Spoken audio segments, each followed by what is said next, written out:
চাঙ্গা থাকলেও লেনদেন কম, তদন্ত কমিটির রিপোর্ট জমা দেওয়ার সময় 1 মাস কমছে।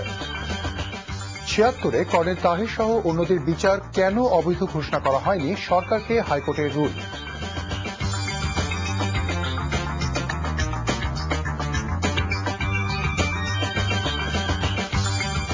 আসসালামু আলাইকুম, আশরাফুল আলম আমন্ত্রণ জানাচ্ছি এনটিভির দুপুরের খবরে।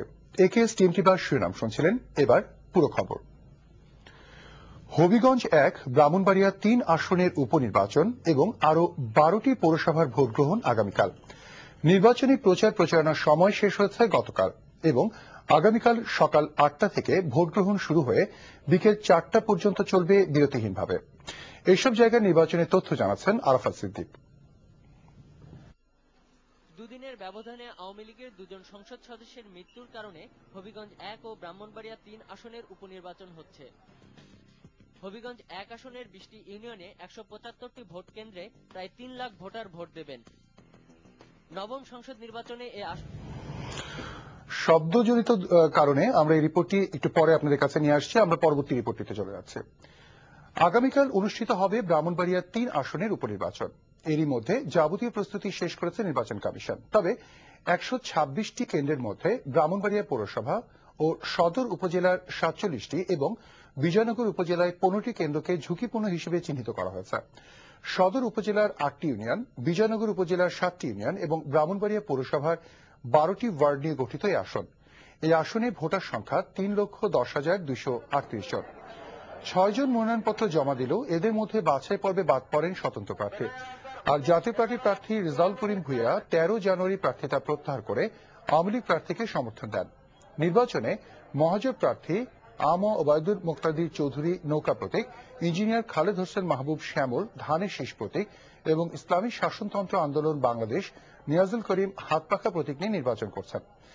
ইতিমধ্যে সকল প্রস্তুতি শেষ করেছে নির্বাচন কমিশন। তবে সেনাবাহিনী না থাকায় সাধারণ ভোটারদের মধ্যে আতঙ্ক বিরাজ করছে। মালামাল বন্টন ইতিমধ্যে কার্যক্রম শেষ করেছি, আর আমাদের দায়িত্বে কেউ যদি কোনো অবহেলা করে আমাদের। বিএনপি স্থায়ী কমিটির সদস্য নজরুল ইসলাম খান বলেছেন, নির্বাচন কমিশনের বারবার তাগাদা সত্ত্বেও উপনির্বাচনে সেনা মোতায়েন না করলে সরকার কারচুপি নির্বাচন করবে বলে ধরে নেওয়া যায়। সকালে নির্বাচন কমিশনের সাথে বিএনপির 2 সদস্যের প্রতিনিধি দল সাক্ষাৎ শেষে তিনি কথা বলেন। বিএনপি সিনিয়র যুগ্ম মহাসচিব মির্জা ফখরুল ইসলামকে সাথে নিয়ে তিনি কমিশনে 2 কমিশনারের সাথে সাক্ষাৎ করেন। সে সময় তারা হবিগঞ্জে দলীয় ব্যক্তিদের প্রিজাইডিং এবং পোলিং অফিসার করা হয়েছে বলে অভিযোগ জানান। এছাড়া নেতাকর্মীদের অযথা ধরপাকড় এবং গ্রেফতারের অভিযোগ জানান।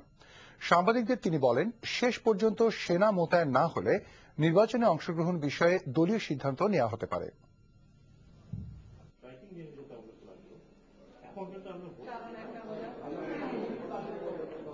না করা হলে আমরা মনে করি যে নির্বাচন অবাধ সুষ্ঠু নাও হতে পারে। কারণ আমাদের প্রতিপক্ষে যারা আছেন তারা বিশেষ করে নোয়াখালী, বৃহত্তর নোয়াখালীতে পৌর নির্বাচনে যে আচরণ তারা করেছে সেটার আলোকেই বিশেষ করে আমরা মনে করি আর কি যে তারা ভোট কারচুপি করবে, ভোটের বাক্স চুরি করবে, জোর করে ভোট নেবে, অবাধ সুষ্ঠু নিরপেক্ষ নির্বাচন হবে না। গতকালের মতো আজও চাঙ্গা অবস্থার মধ্যে দিয়ে চলছে ঢাকা স্টক এক্সচেঞ্জে লেনদেন। বেশিরভাগ কোম্পানির ক্রেতা থাকলেও বিক্রেতার সংখ্যা কম। তবে গতকালের চেয়ে লেনদেন কিছুটা বেড়েছে। আজ লেনদেনের শুরুতেই ডিএসসি সাধারণ সূচক 7,000 ছাড়িয়ে গেছে। সূচক বেড়েছে 455 পয়েন্ট। বেশিরভাগ কোম্পানির শেয়ারের দামই ঊর্ধ্বমুখী। এখন পর্যন্ত ডিএসসিতে লেনদেন হয়েছে প্রায় 450 কোটি টাকা।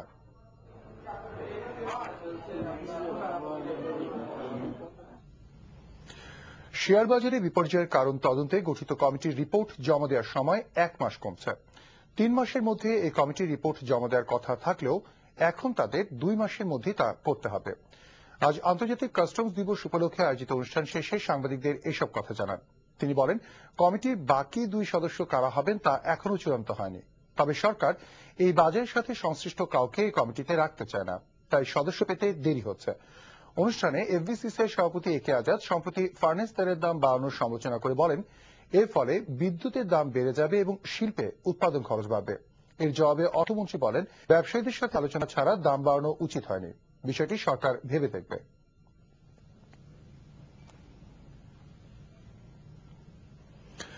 প্রধানমন্ত্রী শেখ হাসিনা 5 দিনের সরকারি সফরে বাংলাদেশ সময় আজ দুপুর 12:40 যুক্তরাজ্যের রাজধানী লন্ডনে পৌঁছেছেন। তিনি সেখানকার হিলটন পার্কল্যান্ড হোটেলে উঠেছেন। এর আগে মঙ্গলবার রাত 9:15 এমিরেটস এয়ারলাইন্সের একটি বিমানে লন্ডনের উদ্দেশ্যে হজরত শাহজালাল আন্তর্জাতিক বিমানবন্দর ত্যাগ করেন তিনি। এ সময় সংসদ উপনেতা সৈয়দা সাজিদা চৌধুরী, অর্থমন্ত্রী আবুল মাল আব্দুল মুহিত, কৃষিমন্ত্রী মতিয়া চৌধুরী, বেসামরিক বিমান চলাচল মন্ত্রী GM কাদের, প্রধানমন্ত্রীর উপদেষ্টাবৃন্দ, 3 বাহিনী প্রধান এবং বাংলাদেশে নিযুক্ত ব্রিটিশ হাইকমিশনার প্রধানমন্ত্রীকে বিদায় জানান। বাংলাদেশ সময় আজ দুপুর 1টায় প্রধানমন্ত্রী হিথ্রো বিমানবন্দরে পৌঁছলে ব্রিটিশ পররাষ্ট্র মন্ত্রণালয়ের শীর্ষ কর্মকর্তাবৃন্দ এবং যুক্তরাজ্যে বাংলাদেশের হাইকমিশনার তাকে প্রধানমন্ত্রী সফরকালে তিনি অক্সফোর্ড সোসাইটিতে বিশ্ব শান্তি বিষয়ে ভাষণ দেবেন। শনিবার হোটেল হিলটনে যুক্তরাজ্য আওয়ামী লীগের কাউন্সিল অধিবেশনে যোগ দেবেন শেখ হাসিনা। বিকেলে সেখানেই প্রবাসী বাংলাদেশিরা তাকে সম্বর্ধনা দেবেন। আগামী সোমবার তার দেশে ফেরার কথা। 1976 সালে গেজেট নোটিফিকেশনের মাধ্যমে কর্নেল তাহের সহ অন্যদের বিচার কেন অবৈধ ঘোষণা করা হবে না এই মর্মে সরকারের প্রতি রুল জারি করেছে হাইকোর্ট। বিচারপতি HM শামসুদ্দিন চৌধুরী এবং শেখ মোহাম্মদ জাকির হোসেনের সমন্বয়ে গঠিত যৌথ বেঞ্চ এই রুল জারি করেন। গত সোমবার জাসদ সভাপতি আনুল হক ইনু এবং সহ সভাপতি রবিউল আলম এই রিট দায়ের করেন। রিট আবেদনে বলা হয় 76 সালে সামরিক আদালতে তাদের যে বিচার হয়েছিল তা সংবিধান পরিপন্থী ও বেআইনি ছিল। রিটের পক্ষে শুনানিতে অংশ নেন ব্যারিস্টার রকুনুদ্দিন মাহমুদ। ভারতীয় শ্রমিকদের ধর্মঘটে তৃতীয় দিনের মতো পঞ্চগড়ের বাংলাবন্ধ স্থলবন্দর দিয়ে সব ধরনের আমদানি রপ্তানি বন্ধ রয়েছে। এছাড়া ভারতের প্রজাতন্ত্র দিবস উপলক্ষে বন্ধ রয়েছে হিলি এবং আখাউড়া স্থলবন্দর। গত সোমবার থেকে ভারতের ফুলবাড়ি স্থলবন্দর শ্রমিকদের ডাকা ধর্মঘটে স্থলবন্দর দিয়ে দুই দেশের মধ্যে আমদানি রপ্তানি বন্ধ হয়ে পড়ে।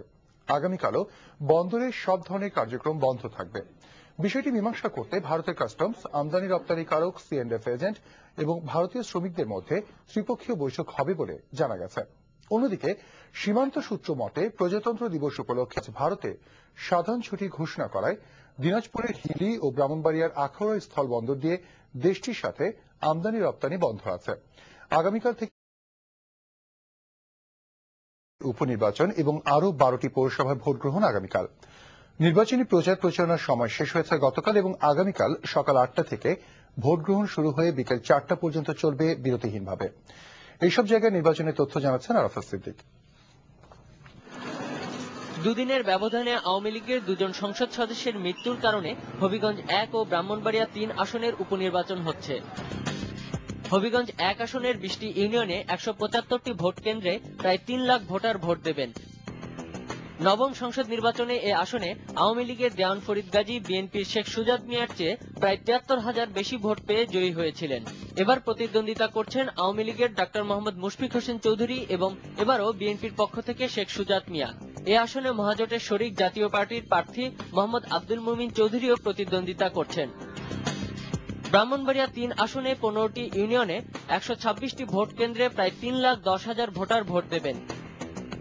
নবম সংসদ নির্বাচনে এ আসনে আওয়ামী লীগের লুৎফুল হাই সাচ্চু বিএনপির প্রায় 74,000 বেশি ভোট পেয়ে নির্বাচিত হয়েছিলেন। এবার প্রতিদ্বন্দ্বিতা করছেন আওয়ামী লীগ থেকে আম ওবায়দুল মুক্তাদির চৌধুরী, বিএনপির পক্ষে মোহাম্মদ খালেদ হোসেন মাহবুব। এ আসনে জাতীয় পার্টির প্রার্থী আওয়ামী লীগের প্রার্থীকে সমর্থন দিয়েছে। ভোটের সময় অনুমোদনহীন মোটরসাইকেল ও অন্যান্য যান এবং লাইসেন্সকৃত অস্ত্র নিয়ে চলাচলের নিষেধাজ্ঞা জারি করে আইনশৃঙ্খলা রক্ষাকারীদের নির্দেশ দিয়েছে নির্বাচন কমিশন। উপনির্বাচনের দিনেই যে 12টি পৌরসভার নির্বাচন হচ্ছে সেগুলো হলো দিনাজপুর জেলার পার্বতীপুর, মাগুরা সদর, ভোলার চরফ্যাশন, নরসিংদী জেলার মাধবদী, শরীয়তপুর জেলার জাজিরা, নেত্রকোনার মদন, মাদারীপুর সদর, ফেনীর দাগনভূঞা, কক্সবাজার সদর, মহেশখালী, টেকনাফ ও চকরিয়া পৌরসভা। এই 12 পৌরসভার 173টি ভোট কেন্দ্রে ভোট দেবেন প্রায় 3 লাখ ভোটার। এসব পৌরসভার মেয়র